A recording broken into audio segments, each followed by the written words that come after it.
Welcome back to AI 575 with Arrow. This is Lakeside, the big splash. Slider all the way to the left. Full disc hyzer with an accurate glide musket. Straight into the basket.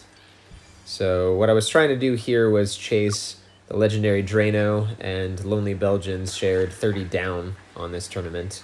So here I'm going the bottom of the middle arrow on the right side of that tree, right on the crest of the hill, and that's a pretty standard forehand line that I believe I got from Soul Food Now The Cake Is a Lie. He showed me that on a Discord stream once, and I've been using it ever since. In this one, I will sometimes take a high hyzer line if I'm trying to go for the ace, because it gives you a shot at it with like a rock and a log in the background. But in that case, I just did slider all the way to the right with that 3 bit of a tailwind. That's the rock I'm talking about, and then that log on the other side of the bush. Acts as a mini backdrop if you miss the ace run. But I mean, it's dangerous. So in this case, I just did the accurate wind river. Wasn't trying to mess around with too much. In a 1 or 2 tailwind, I'll use the Glide Roll Ballista Pro, and my aim point there is the bottom of the top arrow on top of that rock to the right. And the roll function gives me that sticky action on the ground so I don't go sailing past the basket with a Light Glide Ballista Pro, which is what I've been doing in tailwinds before. In a headwind, I'll use the Light Glide Ballista Pro, basically in any headwind. Anything I think that the Glide Roll Ballista Pro won't make it across in. Here, I'm not adjusting the initial aim point. Not quite full power, about the width of the second Wi-Fi curve below the second Wi-Fi curve. And I try to get inside of, I mean, this is pretty dangerous. I have a pretty good look here from 200 feet because I'm pretty much treating this exactly like Sunshine Glade 1, but maybe like a little bit more uphill because it is slightly uphill from this part. So the top of the disc is just below the halfway point of the second Wi-Fi curve, so a little bit below that. Yeah, and then just playing the camera pan, looking for my spot.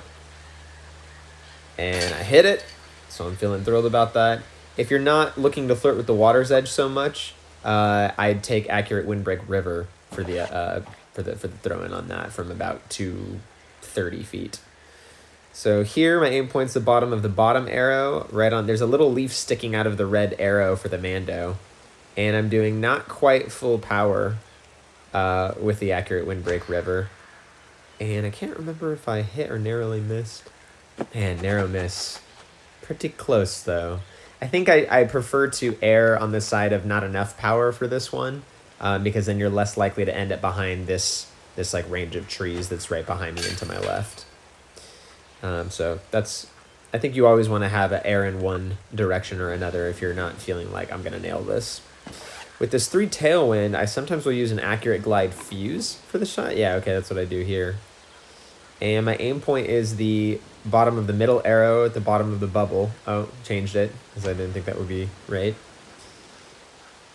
Oh my goodness, God, that was so close. So that was bottom of the top green arrow at the bottom of the bubble, and that was almost perfect for that win. I think that was just slightly misplaying the camera handle, but it can make it in the basket in the one throw from there. So here, it's one of the reasons that I use feet instead of meters. The left corner of the bottom green arrow is nestled in the armpit of the tee in feet. And the bottom of the bottom green arrow is right at the water line, like the horizon.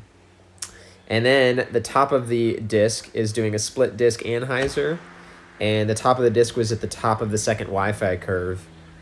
That is my go-to line for a square island using the accurate windbreak musket. And it works for me. I get an ace run, I think just as frequently as anybody, but I make it on the island sufficiently frequently for me to stick with that line. Depending on the wind, I might switch to an accurate windbreak river or an accurate glide fuse, but mostly I'm using the musket on that last one. Here, I'm doing the bottom of the middle arrow on the island in the background, and I like to use either an accurate, this is kind of tough.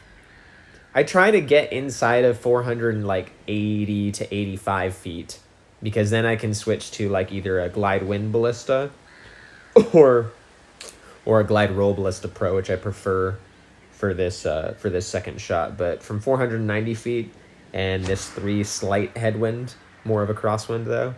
The Light Glide Ballista Pro is what I've got to go for, and then I just sneak it on. I remember feeling so nervous about that shot, and I was thinking, like, just give me a good wind, give me a good wind. Now in the tailwind, you're definitely not going to get as much lift, and Orange Pie covers this in his guide to throw-ins on his channel. You're not going to get as much lift as you would in a headwind. So that's something you really want to get familiar with, especially in the 3 winds, I'd say. They tend to affect the disc more than a little 1 or 2 wind. So here I get a 1 wind, accurate windbreak river. This time my aim point's the bottom of the middle arrow, but I'm like at the top of the island in the background, to the left of the tree. I'm kind of splitting the horizontal distance between the tree and the like top island edge.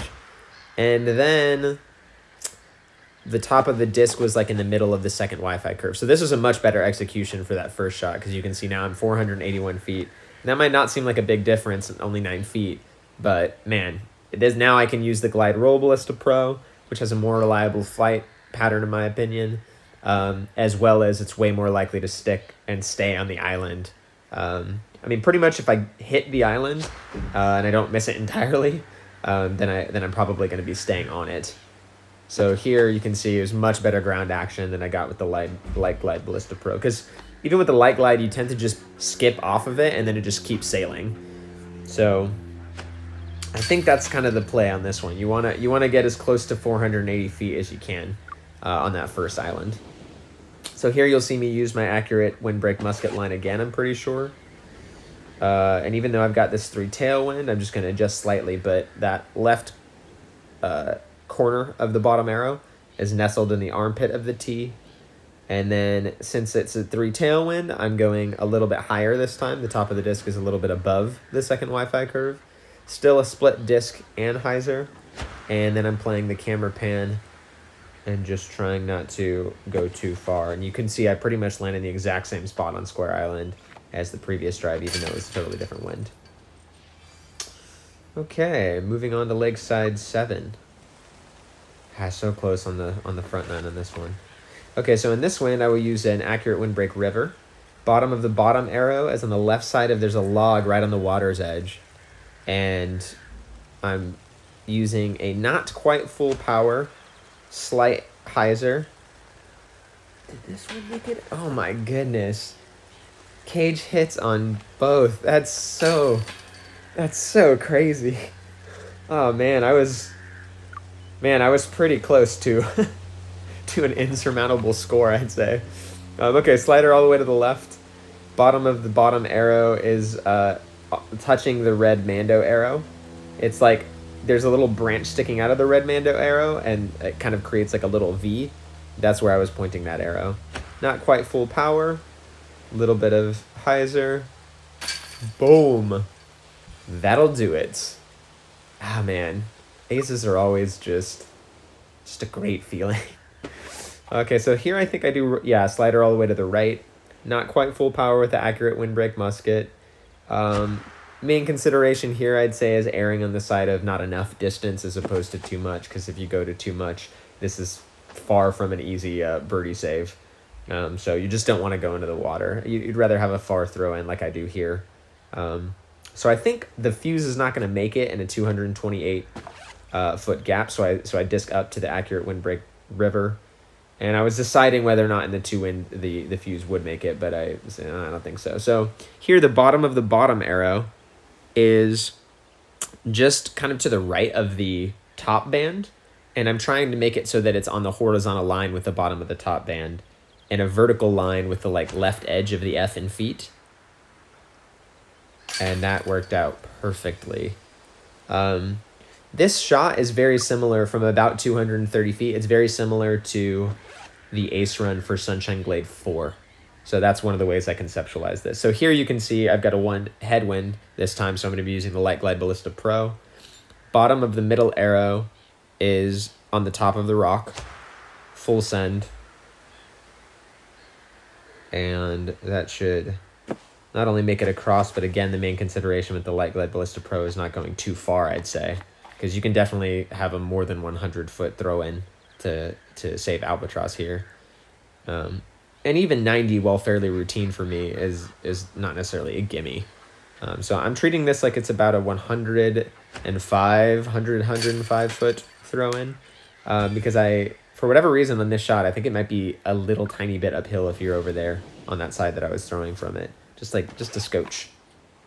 So here I'm not going to mess around with an ace run again. I'm just going to go accurate windbreak river, split disc anhyzer, and the top of the disc is like at the bottom of the second Wi-Fi curve. Just make it across. Pretty much what I always try to do in these kinds of situations is try to get a tap in, because anytime you can get a tap in, you're just completely eliminating the chance of a weird random spit out, which will inevitably happen, if you just are logging enough gameplay. And you definitely don't want one of those in a run like this. So there, my aim point was the same as before, bottom of the middle arrow on the right side of that tree, the left of these two behind the basket. And yeah, again, standard forehand line. I use that in most wins. But that's benefits of a light glide ballista pro. Gotta get one.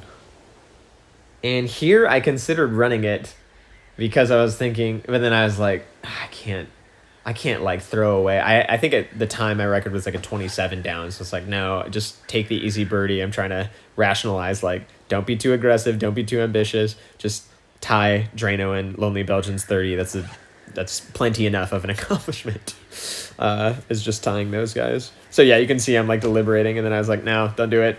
Accurate windbreak river, basically a full send, but again, just trying to get the tap in ideally, just so there's no chance. But yeah, I just kind of had this vision of ending up behind those bushes or whatever, getting a bad cage hit or something. So 30 down on Lakeside, the big splash, that ties the current tournament record, shared with Drano and Lonely Belgian. I think I've only got a couple B tiers left, so stay tuned, and next week I start posting A tiers. Like and subscribe.